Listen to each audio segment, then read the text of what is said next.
एक नेता जो सकाळी 7 वाजता कार्यालयात हजर असायचा, एक नेता जो लोकांच्या समस्या ऐकून घ्यायचा आणि त्यावर तातडीने सोडवण्याचा प्रयत्न करायचा। या नेत्याचा एखादा शासकीय उद्घाटन सोहळा असेल तर शासकीय अधिकाऱ्यांची अक्षरशः तारांबळ उडायची, कारण हा नेता सकाळी 6 वाजताही उद्घाटन सोहळा ठेवायचा। या नेत्यावर महाराष्ट्रातील जनतेने भरभरून प्रेम केलंय।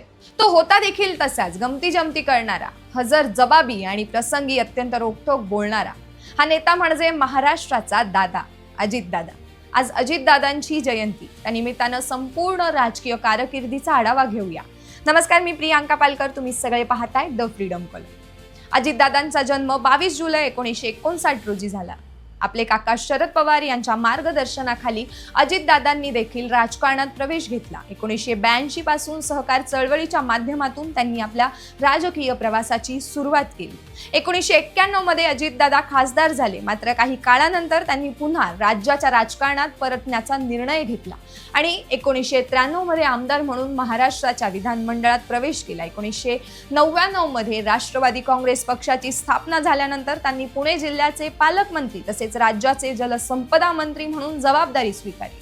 जलसंपदा विभागात काम करताना अजितदादांनी अनेक महत्त्वाचे निर्णय घेतले आणि भरीव कामगिरी केली। याच काळात त्यांच्यावरती अनेक आरोपही झाले, मात्र आरोपांकडे दुर्लक्ष करत अजितदादांनी कामाची गती मात्र कायम तशीच ठेवली। 2010 मध्ये अजितदादा महाराष्ट्राचे उपमुख्यमंत्री झाले। उपमुख्यमंत्री झाल्यानंतर मात्र ते भाजपाचे हिट लिस्टवरती आले। आतापर्यंतचे मुख्यमंत्री तेव्हाचे भाजप प्रदेशाध्यक्ष देवेंद्र फडणवीस यांनी अजितदादांवर तब्बल 70,000 कोटी रुपयांच्या कथित घोटाळ्याचे आरोप केले। आमचे सरकार आल्यानंतर अजितदादा जेलमध्ये असतील अशी घोषणाही त्यांनी केली होती। आमचे नाथाभाऊ खडसेंच्या भाषेत सांगायचं झालं तर आमचं सरकार आल्यानंतर अजितदादा चक्की pissing pissing pissing and pissing होती। मात्र राजकारणात घडामोडी किती वेगाने बदलतात याचे अनेक उदाहरणं महाराष्ट्राने पाहिली आहेत। ज्या फडणवीसांनी अजितदादांवरती गंभीर आरोप केले होते त्यांनाच पुढे अजितदादांना सोबत घेऊन सरकार स्थापन करावे लागले। फडणवीस सरकारमध्ये अजितदादांनी उपमुख्यमंत्री आणि अर्थमंत्री म्हणून प्रभावी कामगिरी केली। पूर्वीचे राजकीय विरोधक आता एकत्र येऊन महाराष्ट्राचे सरकार चालवत होते।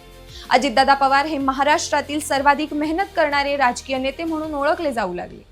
2023 मध्ये अजितदादा भाजपासोबत गेल्यानंतर राष्ट्रवादी काँग्रेस पक्षात मोठी फूट पडली। यानंतर अजितदादांवरील भ्रष्टाचाराच्या सर्व प्रकरणांबाबत राजकीय चर्चा बदलली।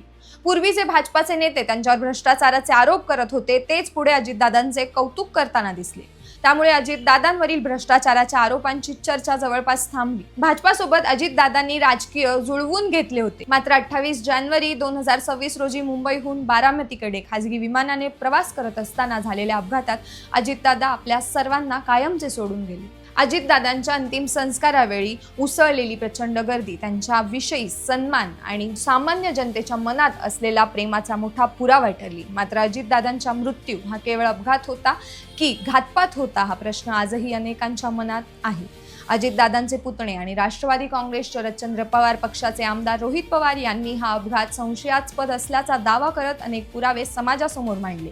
मात्र सरकारकडून अजूनही कोणता अपघात होता की घातपात होता याबाबत अंतिम निर्णय अहवाल समोर आलेला नाहीये। ज्या विमानाचा अपघात झाला त्या विमानाच्या ब्लॅक बॉक्स मधील डेटा अजून पूर्णपणे रिकव्हर झालेला नसल्याचं सांगितलं जातंय। अनेक प्रश्न उपस्थित करण्यात आले, अनेक शंका व्यक्त करण्यात आल्या, पण त्यापैकी अनेकांना आजही स्पष्ट उत्तरे मिळाली नाहीये। अजितदादांच्या अपघाताबाबत जाहीर करण्यात आलेले प्राथमिक अहवालांमध्ये अनेक चुका आणि तपासातील त्रुटी असल्याचे आरोप करण्यात आले। अपेक्षा फक्त एकच, अजितदादांच्या अपघातामागील सत्य लवकरात लवकर जनतेसमोर यावे। महाराष्ट्राचा एवढा मोठा नेता आपल्यातून निघून गेला, मात्र त्याच्या मृत्यूमागील सत्य आजही स्पष्ट झालेलं नाहीये। ही खंत अजितदादांच्या समर्थकांसह त्यांच्यावर प्रेम करणाऱ्या लाखो नागरिकांच्या मनात कायमच राहील। आज अजितदादांची जयंती, त्यांना विनम्र अभिवादन।